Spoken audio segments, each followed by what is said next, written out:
ನಾನಿವತ್ತು ನಿಮ್ಗೆ ಗದಗಲ್ ಸಿಗ್ತಕ್ಕಂತ ಸ್ಪೆಷಲ್ ಆಗಿರುವ ಬದನೆಕಾಯಿ ಬಜ್ಜಿನ ಹೇಗ್ ಮಾಡೋದು ಅಂತ ತೋರಿಸ್ಕೊಡ್ತಿದ್ದೀನಿ. Welcome back to Chandu Saviruchi channel like ಮಾಡಿ, ಶೇರ್ ಮಾಡಿ ಹಾಗೂ ಸಬ್ಸ್ಕ್ರೈಬ್ ಮಾಡಿ. ಪಕ್ಕದಲ್ಲಿರುವ ಬೆಲ್ ಐಕಾನ್ ಅನ್ನ ಪ್ರೆಸ್ ಮಾಡಿ ನನ್ನ ಹೊಸ ವಿಡಿಯೋಗಳ ನೋಟಿಫಿಕೇಶನ್ ಪಡೆಯಿರಿ. ಚಂದು ಸವಿರುಚಿ ಫೇಸ್ಬುಕ್ ಪೇಜ್ ನ ಫಾಲೋ ಮಾಡಿ ಹಾಗೂ ಲೈಕ್ ಮಾಡಿ. ಈಗ ನಾನು 2 ಇಂಚಷ್ಟು ಶುಂಠಿನ ತಗೊಂಡಿದ್ದೀನಿ. ನಂತರ ಇದಕ್ಕೆ 5 ರಿಂದ 6 ಹಸಿಮೆಣಸಿನಕಾಯಿ, ಕೊತ್ತಂಬರಿ ಸೊಪ್ಪನ್ನು ಸೇರಿಸ್ಕೊಳ್ತಿದ್ದೀನಿ. 10 ರಿಂದ 15 ಕರಿಬೇವಿನ ಹಾಕೊಳ್ತಿದ್ದೀನಿ. 2 ಬೆಳ್ಳುಳ್ಳಿನ ಸುಲಿದು ಸೇರಿಸ್ಕೊಳ್ತಿದ್ದೀನಿ. ನಂತರ ಇದನ್ನ ಹರ್ಕೊಳ್ಳಿ.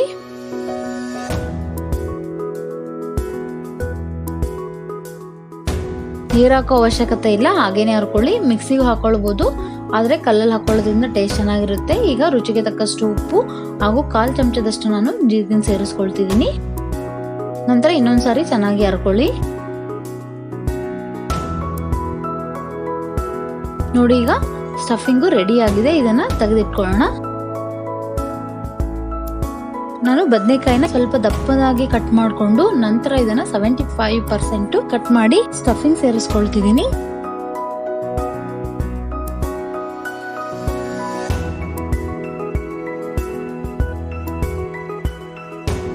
ನಿಮ್ಗೆ ಸ್ಪೈಸಿ ಬೇಕಿದ್ರೆ ಸ್ಟಫಿಂಗು ಸ್ವಲ್ಪ ಜಾಸ್ತಿನೇ ಸೇರಿಸ್ಕೊಳ್ಳಿ.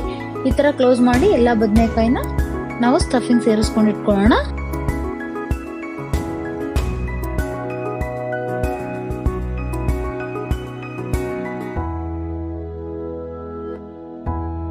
ಈಗ ನಾವು ಹಿಟ್ಟನ್ನು ಕಲಿಸ್ಕೊಳ್ಳೋಣ.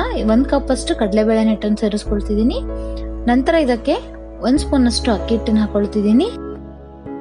ಇದಕ್ಕೆ ಚಿಟಿಕೆ ಸೋಡಾ, ಓಂ ಕಾಳನ್ನು ಸೇರಿಸ್ಕೊಳ್ತಿದ್ದೀನಿ.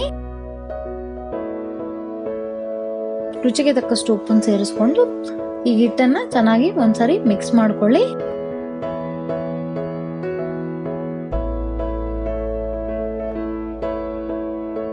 ನಂತರ ಇದಕ್ಕೆ ನೀರನ್ನು ಸೇರಿಸ್ಕೊಂಡು ಮಿಕ್ಸ್ ಮಾಡ್ಕೊಳ್ಳಿ.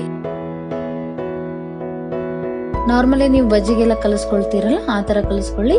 ಸ್ವಲ್ಪ ಹಿಟ್ಟು ತೆಳುವಾಗಿರ್ಲಿ.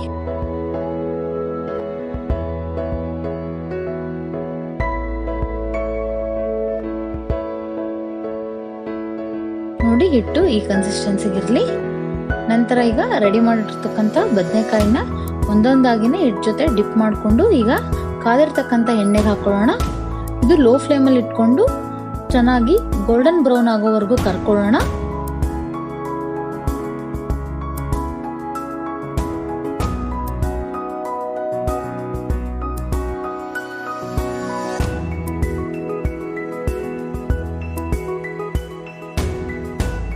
ಈಗ ಒಂದೊಂದಾಗೇನೆ ಟರ್ನ್ ಮಾಡಿಕೊಂಡು 2 ಕಡೆ ಚೆನ್ನಾಗಿ ಬೇಯಿಸ್ಕೊಂಡಿದ್ದೀನಿ.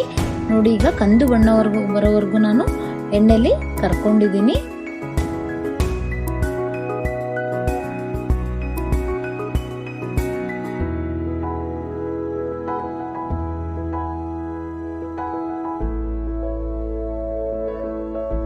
ನೋಡಿ, ಈಗ ಬದನೆಕಾಯಿ ಬಜ್ಜಿ ರೆಡಿ ಆಗಿದೆ. ಈಗ ನೋಡಿ, ಕಟ್ ಮಾಡಿ ತೋರಿಸ್ತಿದ್ದೀನಿ.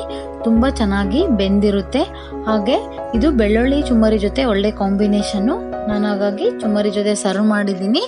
ಹಾಗೆ ಟೀ ಕಾಫಿ ಜೊತೆ ಸ್ಪೈಸಿ ಆಗಿ ತುಂಬಾ ಚೆನ್ನಾಗಿರುತ್ತೆ. ನೀವು ಟ್ರೈ ಮಾಡಿ. ಹಾಗೆ ಮುಂದಿನ ವಿಡಿಯೋ ಒಂದಿಗೆ ಭೇಟಿಯಾಗೋಣ.